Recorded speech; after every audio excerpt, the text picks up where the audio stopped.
Well, good afternoon and welcome. Certainly an exciting day here at ULM. Anytime we get to introduce a new coach, it's certainly a great day to be a Warhawk, and today is no different than any of those other days that we've had recently, and we're certainly excited to introduce Ford Pemberton here this afternoon. You'll also hear from Director of Athletics, John Hartwell, but to get us started this afternoon, by the way, I'm Mike Hammett, voice of the Warhawks, but to get us started here this afternoon, here is Dr. Kerry Castile, our new president at ULM.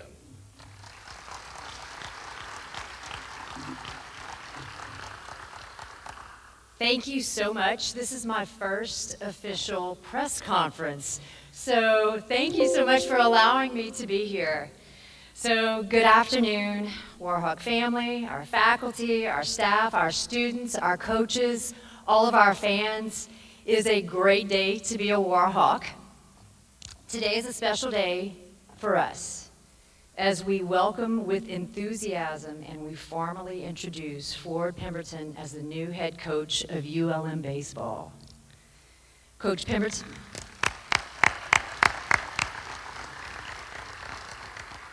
I had an opportunity to meet him briefly, and we could have sat there for hours. Your enthusiasm, Coach, is contagious. You and I share that same enthusiasm. He actually knew more about my interview than I did. So he's a student. He holds himself to the same standards as our students doing his research. He knew everything about ULM, including the history of the school. So he is prepared. I look forward to you bringing that same level of enthusiasm, passion, integrity, grit to ULM. I want to welcome his family. So, Coach, for Sarah, for John Ford, for Kate, for Elizabeth, we welcome you to the family. It's been a great honor. And I understand that you have some roots down here, right? So I want you to take everyone down I-20 and you bring them in and you fill those stands. So again, to our fans, our alumni, our supporters, it's an exciting time for our Warhawks. You're going to see me in the stands. You're going to see me often. But again, congratulations and thank you, go Warhawks.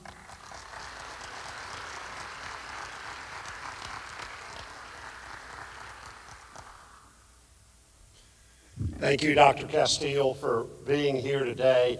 And those of you who have not gotten to meet her before, I mean, she just exudes confidence, enthusiasm, and we are so blessed to have her lead our ULM Warhawk Nation. So thank you again for taking the time, because her schedule is, to say that she's drinking from a fire hose would probably be an understatement, but thank you. Yes, a very exciting day for all of ULM, for ULM athletics, and certainly for ULM baseball. So I want to talk a little bit, before I start talking directly about Ford, a little bit about this process. So a handful of you know this. I've had the good fortune to be an athletic director for over 13 years now at 3 different institutions. And the point that I'm going to illustrate with this is the passion and drive and opportunity is the word I really want to capture about baseball at ULM. And as I look across the crowd here, I know we've got quite a few folks. I'll take it. The only one that I'll recognize individually is the patriarch of ULM baseball, Coach Lou Sandomal. Coach, thank you for being here today.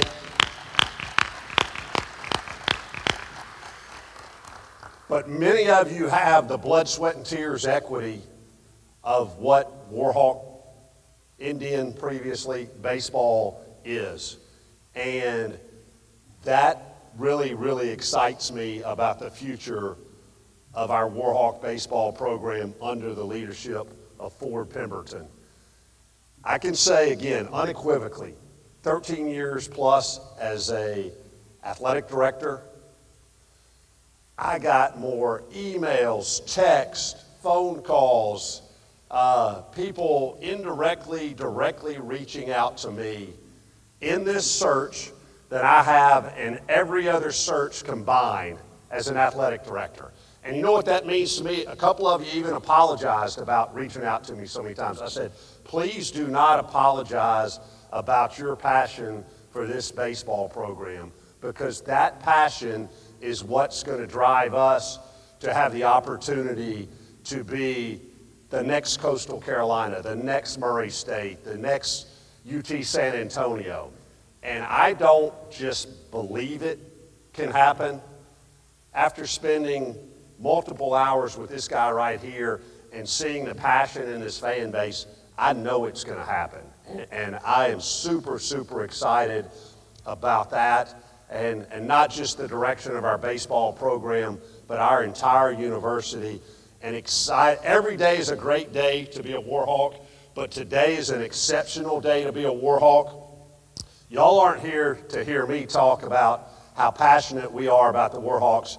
You're here to hear from Coach Ford Pemberton. Let me just give you a little bit of the background of this process.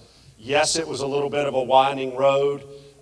Yes, we had a lot of interest from a lot of varying folks, from current college head coaches, assistant coaches, folks in the professional ranks.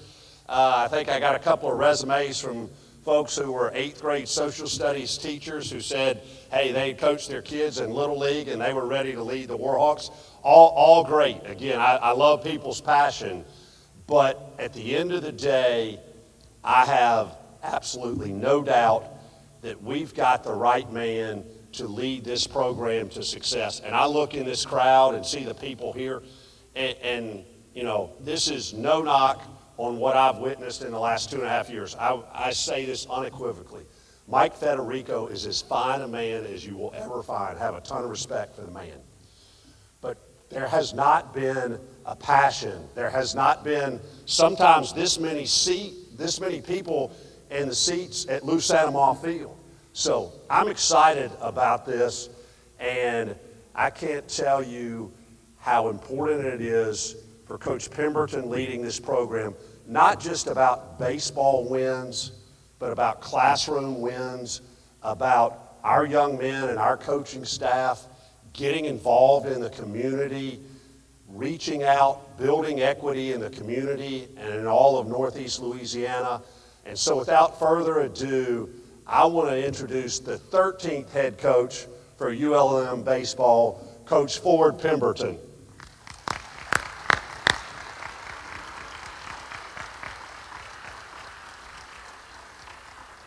you so much. Great. Yes, I got to make sure I do everything I'm supposed to do. Yeah, So. I think we know. Yeah. It's a nice looking hat. It is. I love it.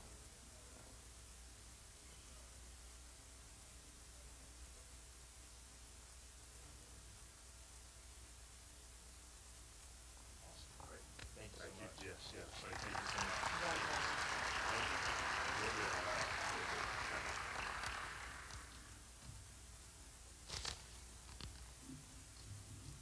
Wow, this is exactly why ULM, this crowd here, is special. You know, a coach I recently worked with used to always say, there's no such thing as a perfect coach, and there's no such thing as a perfect job, but there is a such thing as a perfect fit, and I believe that's exactly what's happening today. Louisiana is home. More specifically, North Louisiana is home, and now Northeast Louisiana, from now until the rest of my life, holds a dear, special place in my heart, and I am honored to be the next head baseball coach at the University of Louisiana, Monroe. I'm fired up. Before we get started into this thing, you know, I didn't know Dr. Carrie Castile was going to speak first, but I got to brag on her. She is an absolute rock star, and she is the absolute perfect fit to be at the forefront of this university. When I accepted the job, I had the privilege, like she said, to talk about, and her energy is infectious, and she gets fired up, and her accent comes out, and I can tell that she loves this university, and she loves this state, and I got to meet her husband, and he's going to be a part of this thing as well, but she's going to fight for us, and she loves athletics, and we have a thing in common. We're starting work the same week, so I couldn't be more proud for her to be our leader. She's going to be incredible, And thank you. Our talk the other day was incredible, so thank you so much for sitting down with me. We have the same vision. I encourage any former player, student, current student, do your research, do your homework on Dr. Castile. It's impressive, and you'll know exactly what I'm talking about after you read it. So thank you so much. Next, I would like to talk about John Hartwell. Our first talk, we talked for an hour and 2 minutes, and I think 30 minutes into that thing, we were both in our three-point stance, sharing exactly what we thought we wanted for this program and what we could do and the energy we could bring and some things that we can do and some ideas. And it was a great conversation. And just watching him conduct this process, I knew there was going to be a process before we connected, and that's fine. But once it got going, you talk about a first-class process in this interview. He has an uncanny ability to make it first class and at the same time let you relax and be yourself. And watching him talk to coaches on campus, he has an uncanny ability to start the conversation with a friendly jab. Maybe we're from where they're from or the allegiance to the professional team they pull for, but what he doesn't know is I'm good at that too. And now that I got the job, I'm going to give it right back to him. But the energy that he's brought, just kind of doing some research, the hires he's made, the relationships that I got to see when I was talking to other head coaches on this campus, the relationship they have, there's alignment amongst this thing, and it's going to be special. I got to meet Molly over at softball. I don't know if she's here. The energy is unmatched. She's incredible. And if you do your research on that program, you can see why it is and where it's going. My guy Scotty Fletcher over there, who I knew before I got this job, infectious energy. I see why his girls play so hard for him. He's a stud of a human. And I want everyone to get behind this women's basketball program and be here for him. I'm going to be on the end of his bench. I told him I'd get a technical foul for the bench for him. But he's awesome. And then I got to meet with Coach Vincent, who's cut from a different cloth. And he is perfect for this university and perfect for the program. And you see the buy-in around the city and around Northeast Louisiana. And you see the changes taking place in the facility, and you know exactly why he's here. It's been a windy road, a different road that we both kind of took, and I think it's the perfect fit over there as well. I think the energy at this university has a chance to be at an all-time high, and I can't wait to be a part of it. Some other people I want to thank real quick. Bear with me. I got to thank someone that's a staple of this university, staple of this town, that I got to meet and got very close to when I feel like it was, a 3-hour talk maybe. I feel like I've known him for a long time, and that's former athletic director Scott McDonald. He bleeds this place. He loves it. He wants what's best. And I really enjoyed our conversations, and thank you for being here. And next is Coach Lou Sandoval, who we talked about earlier. Incredible. Incredible how sharp he is. All the same people we knew from every corner of this state. Incredible stories. Sitting next to him, I told him I'm going to check up on him. He told me he goes to daily mass. I want to make sure he's in there. I'm going to be with him some mornings. But thank you so much, Coach, for being here, and thank you for our conversations. It was special to hear. Thank you so much. Next is what I think is a ULM legend. I won't tell him that, and I parked in his parking spot because he wasn't here today, but it's Tag Rome. I want to thank him for everything he's done. I have the privilege to know him as Coach Tag. I've known him all my life, growing up in the same area. He was living there at the time. I'm the same age as his son. I have a lot to thank him for. I really do. I know that he cares about this place. It might be unparalleled. He cares about this place a lot. So thank you, Coach Tag. During the interview process, I got to meet with some support staff. And I can't, I met with Carmen, our SWA. I met with Martin, who's in the sports information. The meetings were perfect. Everybody's aligned with what we're trying to do here.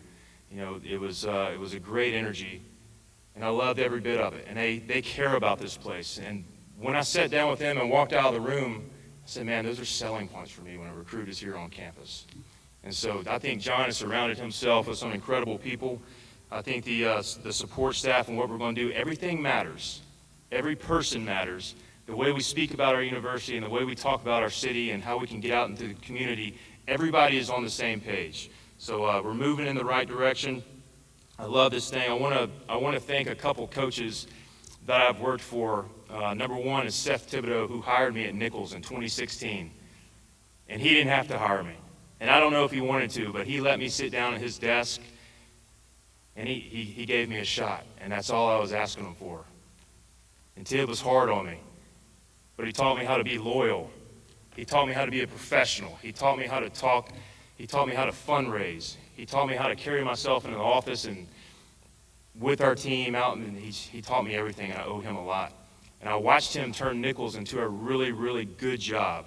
When he took over, it was 8-44, and he turned that place. He turfed the field. He built facilities.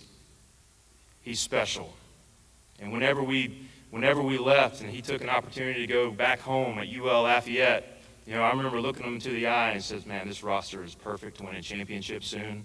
The facilities are there. Whoever walks into this place is going to win a championship, and they won 2 of them. And from Nichols, I was hired by Matt Reiser at Southeastern Louisiana University, who's a winner. And he's building things at Memphis right now where we just spent 2 years. We started over. Not that anything was wrong, but we just started from the ground. And the greatest thing I can tell you about Matt Reiser is when he left Southeastern, he was talking to the players in the clubhouse, and he said, do not transfer from here. This is a championship club. The pieces are right. Whoever takes over, you're going to win a championship. And they won it this season. And I go back and I think about that conversation, and the loyalty that he showed to Southeastern was special. And I think his best quality is, and I'm stealing it from him, he finds the good in every single person that's involved in the program. He does. He finds the good from the top to the bottom, and I really admire that. So thank you, Matt Reiser. I want to introduce my family that's here. My kids, they got in last night at 12:30 from Memphis. My wife is a physical therapist. She's a workaholic. And I asked her if she could take off work, and she said, I'm going to take care of my patients, and then I'll be there. I said, yes, ma'am. And so they get out at the hotel last night, and John Ford gets out of the car, and where we're staying, there's 2 signs right in front that have our logo. The main logo and the secondary logo, and John Ford gets out and says, Dad, that star looks like the Dallas Cowboys logo. So he slept on the floor last night at the hotel, and but he's learning. So John Ford's 5. My next daughter is Kate. She is 2 years old. She's crazy. All right, and then my baby girl is Elizabeth, who I believe, I don't know what month we're in. She was born right before the season started. So, we've kind of got our 2 daughters pegged. My wife says, Kate will make sure we're just in a nice nursing home. Elizabeth will take us in and take care of us. So there's a personality difference right there, but I want to thank them so much. They don't get to see their daddy all the time, but when I'm with them, I like to soak it up and cherish every moment. I don't have a lot of hobbies. I like to worry about our players and take care of our organization, and then when I'm not there, I'm spending time with our family. So thank them for being here. My sister is here, Brooke, her husband, Mark. My mother is here. Her name is Tanya, and I owe her everything. Thank you so much. My dad couldn't make it. He had an important business trip out of town, but I can assure you when I told him and Mom at this exact same time, he told me he was proud of me, and that's all I needed to hear. And so I love you, Dad. I love you, Mom and Dad. Thank you so much. But last but not least, I mentioned her before, but Sarah, from living in a dorm room on Nicholls State University in a 1-bedroom apartment with no carpet and no dishwasher, to move into an even smaller apartment after that, to buying a house in Thibodaux, to buying a house in Hammond, to buying a house in Memphis. We had 3 kids in 3 different cities. She's been there along the way. And when times were tough, she reassured me, I have your back and you can do this. I know where you're going.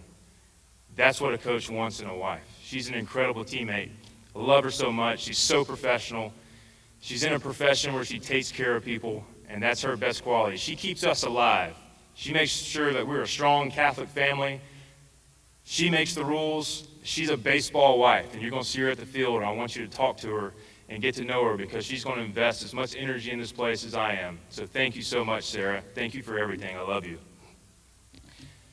If I forgot anyone, I apologize, but I'm ready to talk about what this thing is going to look like. Why ULM? What are we going to do? What's the direction? And so I want to talk about a couple core principles, and I'm going to get fired up while I'm doing it, but that's just me being myself. This thing is going to be built around player development. We're going to have coaches that are player-driven. It's going to be player development, player development, player development. You're going to hear me say that a lot. There's a plan, all right? Number 1 is going to be skill development. And I'm going to surround our players with a staff that know exactly how to teach and to know exactly how guys learn and know exactly what they need and to put in front of them for them to be successful. Players learn different. Some learn by having to watch video and then applying the movement. Some learn by just listening to you and can apply it right away. Some have to get in the cage and feel the swing or the movement you're talking about over and over and over. It's my job for our staff to be on the exact same page and understand the needs that every single player needs, and we will do that. We will meet about every single player weekly and make sure they're on the track to be successful and to help this program become a championship program. There's different parallels of player development, though. Number 2 is physicality. We're going to be strong. I'm going to hire a strength coach that is perfect for our players. We're going to have different workouts. We're going to be in the weight room a lot. If you look at every team that's played the last 2 weeks and the teams that are about to play in Omaha, they fill out the uniform. They look the right way.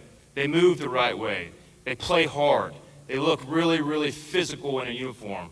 We're going to put a lot of energy and effort to how we lift, how we walk into the weight room, how we leave it. That place is going to be sacred for us, where we are. There is not many better setups in the country to have our weight room right there inside our facility, right behind our dugout, or right behind the clubhouse where they can walk right in there. And then every time they walk past that door, I want them to know that they can be in there getting better and better and better. So physicality is a big part of this and what we want. And then last, the mental performance of player development. I want our guys to change the way they think, change the way we talk about this university, change the way we talk about teammates. All right, we're going to learn to love ULM. The ballpark is great. There's great bones. I think it's charming. It reminds me of an old Wrigley or a Fenway.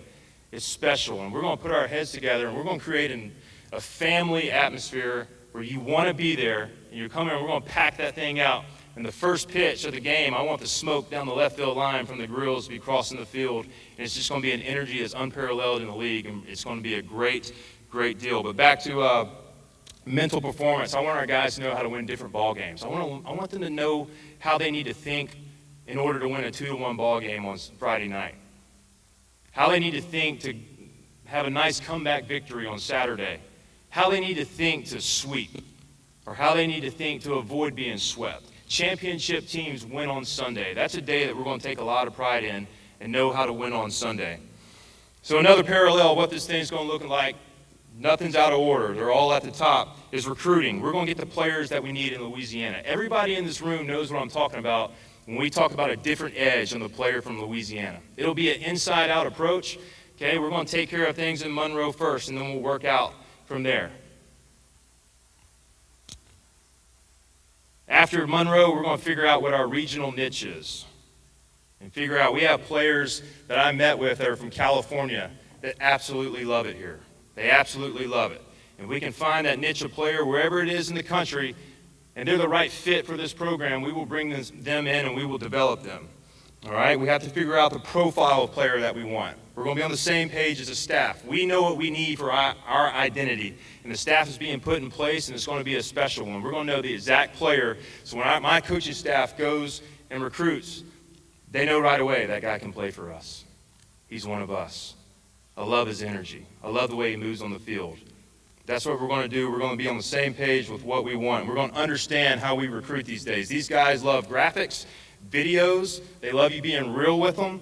They want to know how you're going to help them achieve their dream and play professional baseball and win a championship. All right? And I want our coaching staff, when we're talking about recruiting, understanding today's landscape. You're constantly recruiting. Everywhere you are matters. How we talk to our players matters. Relationships that you develop in the recruiting process, these days, it matters. And it matters that it ends well if it doesn't go your way right then. All right, so that's just today's landscape of recruiting that we're all going to be on the same page with. Number 3 is we're going to do things the Warhawk way. We're going to have a standard, and our names are going to stay above that standard in everything that we do. I want to teach these guys different leadership methods. The best coach is the one that can step back and let his team lead each other. But sometimes you have to teach them up front, right, Scotty? You got to teach them up front and show them how to do it. And we're going to do that. I'm going to make sure our staff is all on board when we do that. I need everyone all in, from the top to the bottom. I think a really good strength coach and a really good support staff, a really good trainer. I met our trainer, and I walked past the training room in the facility, and it told me everything I need to know about him. There was nothing out of place. The carpet was vacuumed. Everything was put up. When I saw the room, I said, I know you're good. You can help us win a championship here.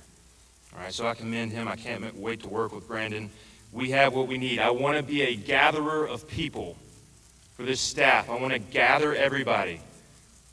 And when we have a really good season or we win a championship, I want everyone that we gather to be able to say, we don't win that championship if I wouldn't have done my part. Because everyone plays a role from top to the bottom. I want to be a gatherer of people. Number 4 is going to be game strategy. We're going to be prepared. Our coaches are going to be prepared. We're going to learn how to talk, and it's a tough game. You got to figure out how to make it simple. The best coaches are problem solvers, and we're going to figure out how we need to win any type of game, a slugfest, a pitcher's duel, a sloppy game, a perfectly played game. We're going to figure out how to win those games in different manners. On the same page of all of this, all of that was mostly inside the lines. We're going to have academic excellence. Met with Carmen to show me around the academic center, our academic support staff. Miranda, she texted me this morning. She was fired up. I didn't get to meet her on my interview process, but I can't wait to meet her because she showed me through one text message that she's a championship person. And I can't wait to talk to her and meet her and be there for our players in that regard relative to academics. We're going to strive for a 3.3. College is changing. Kids are getting smarter, I guess. The 3.0 isn't good enough anymore. We're going to keep going and raise that thing. Our professors are going to know who our players are just by the way they carry themselves in the classroom. They're going to be attentive. They're going to introduce themselves, and they're going to have a relationship. And we're going to get those professors to the games. We're going to get them loving athletes, and it takes everybody. You're going to see our guys in the community. You're going to see me reaching out to alumni. I have talked to some fiery alumni that love this place. They love it. They care. They were all in on this process. And as I got to know them a little bit more, they had my back more and more and more. And I know there's people all across this state, but mainly North Louisiana, that love this university and they want to see it thrive. And in that interview process, going to dinner, I stopped by the country club the other day. There's a lot of people that are ready to get involved and pump energy in this and to support us. Not just baseball, but athletics in general. And I couldn't be more excited about that. I think this is a sacred job. These jobs are hard to get. There's only 300 in baseball in the country, and I'm going to treat it and give it everything I have. I think our stadium is great. A lot of that goes to our admin. A lot of it goes to Mike Federico, who has been first class in this entire process, and I know that he loves this university. And I look up to Fed. I've known Fed a long time as a young coach, just kind of looking up to him and how he treated people and how he coached and how he does things the right way. And so I want to thank Fed for everything. He left this place better than he found it. There's no question about it. I want to thank the high school coaches in the state, and some are here right now, some of the 2 best in North Louisiana history, Northwest Louisiana. Thank you for being here. My high school coach, Glenn Maynard's here, who I owe a lot to, who told me one day, you're going to be a really good coach. You're going to be a very average player at the next level, but you're going to be a really good coach. He told me that. And so he let me coach right away. He helped me get into this thing, and it's just been a journey. It's been a journey, and I think every day has led me to this podium right here, and I couldn't be more excited. I love the energy and what I got to see during this interview process, and it happened quick. It was a quick process, and that's okay. Maybe it was supposed to be that way. I want to thank 2 former players who I got to see their passion for this place, just by chance. Mike Harvey and Mike Thompson, thank you so much. For me, my style, I'm going to bring a lot of energy, but I want to take pride in delegating responsibility to our assistant coaches and making sure we're all on the same page. I want to take pride in having great feel of our clubhouse and understanding what our players need that day. If you're coaching out of a textbook and doing something this year just because you did it at the same time last year, you're missing out on the pulse of your team. And so I take great pride in myself and our staff understanding what the players need that day. Maybe they don't need to hear me at all. Maybe they need a day off. Maybe they need to be in the weight room. I'm going to give ULM everything I have. I'm going to cherish this baseball program. I want to be professional. I want our players to play with class. They're going to love it here. It's going to be a different energy. I want you in the ballpark. Please, we can fill that thing up. We can fill up down the lines. I want the grills going. I want left field packed. I want the deck out there to be full of students. And this is going to be special, and I cannot wait to get going. Thank you for being here. Go Warhawks. Yeah.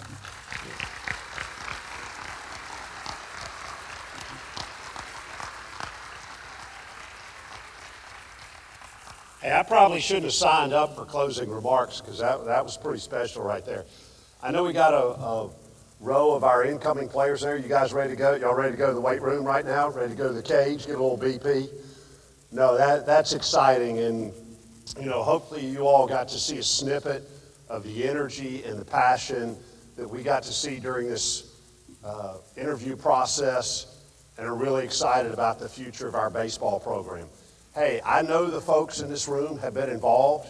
We're going to ask you to be even more involved. When we have season ticket campaign, when we have a campaign to help Coach Pemberton get some of those extra things he needs, I need these folks in this room to step up. Many of you already have, but to help us, because there is a clear correlation between investment in and success output.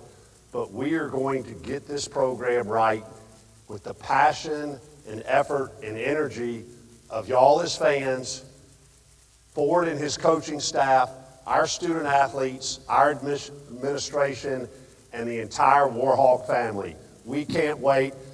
I will say this for the media that's here. I think, Martin, tell me if I'm saying this wrong.